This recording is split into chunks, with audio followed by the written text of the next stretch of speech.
My team has gotten to go tour Temple Square and walk around the area a couple times these past few days.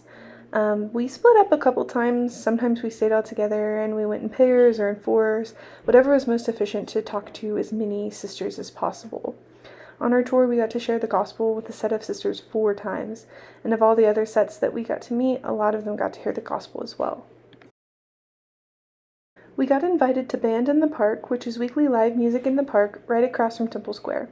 It got moved inside this week, but we still got to listen to some really good 60s music while getting to visit with the sisters more and getting to meet ones that we hadn't met yet. Caroline and Emily, 2 of the girls on my team, went to a morning sacrament with Sister Bacher and Sister Gross, and in return they came to our service at Gospel Grace. Hopefully, Megan and I are going to get to do the same thing next week with a different set of sisters so that they can come to Gospel Grace as well.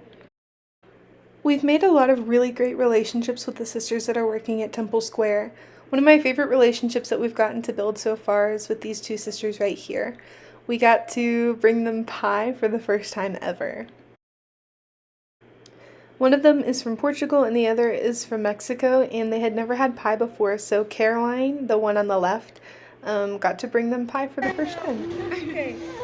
Okay, this is one, this is the other, right? Okay. Yeah. Okay. I'm scared. That's so silly. This is with pie.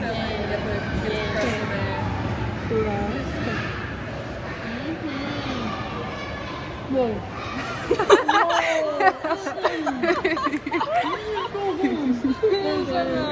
Yeah, can I? Yeah. You should try this one too. Okay. Let me grab the other one. The best cook. I bet. You know me? How do you make this?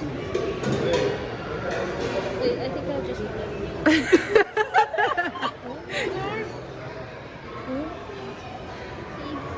How do you make this? It's mostly like whipping cream and peanut butter. This is so good. So it's a lot of whipping. I'm gonna get a lot of weight. Gospel Grace Church is the church that we're going to be partnering with this summer. Our first week at Gospel Grace went really well.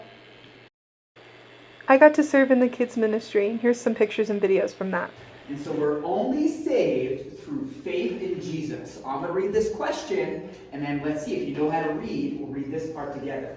How can we be saved? We are only saved through faith in Jesus. Okay, let's try it. Glory forever to you be the glory, Lord. Amen. Let's keep going. One of the main projects that I'll be working on this summer through Gensend is the Prospectus Project. We'll be doing a lot of research in this area of Salt Lake City called the Ballpark area, and they even asked me to do some ethnography, which I'm really excited about. They wanted us to look at what the community needs, how we can provide for those needs, the logistics of church planting, such as buildings, costs, etc. And we'll be doing a big presentation at the end of the summer with all of our research, interviews, and data that we collected, as well as some of the information on church planting. Eventually, this will be used to create the next church plant.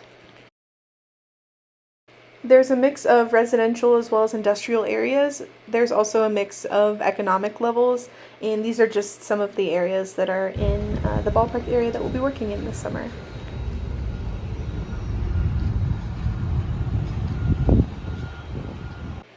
Liberty Park is directly across from Gospel Grace, and it is a massive park that's going to be used for a lot of outreach. This summer, we have interns that are going to be joining us, and they're going to be working really closely with the plant camps, which are high school students coming in for a week or two to do a lot of evangelism and outreach throughout the summer. And these guys are going to also be helping a lot with the church in the park, which is a bi-weekly outreach event that we have in Liberty Park with food, music, and a sermon. A big part of our ministry is simply walking around and meeting new people, building relationships, and then sharing the gospel that way. So Liberty Park, as well as coffee shops, is just a really great way to do that. It's also where I found a really great spot to do my quiet times with my hammock. On to prayer requests! Buckle up, there's a bunch. Please pray against spiritual warfare as we continue to engage with the people of Salt Lake City.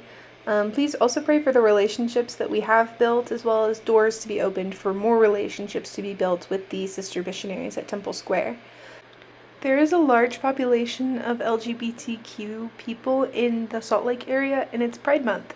So that's kind of been just everywhere. So please pray that that doesn't cause any issues with our ministry. Pray that God also opens doors to meet people in Salt Lake City, just around the city. Also pray for the Prospectus Project. It's going to take the whole 8 weeks to get it all done. And we feel a bit clueless right now, and there's a lot to do. So please pray for guidance, wisdom, and time management. And please pray for team unity as well. And finally, for those of you who followed my Facebook group last summer, you probably remember Crafternoon. I am hoping to figure out how I can implement Crafternoon here in Salt Lake City as well. Please pray for a way to purchase all of the craft supplies as well as people who will want to participate. I'm hoping to invite sister missionaries and other people that I just meet in the area.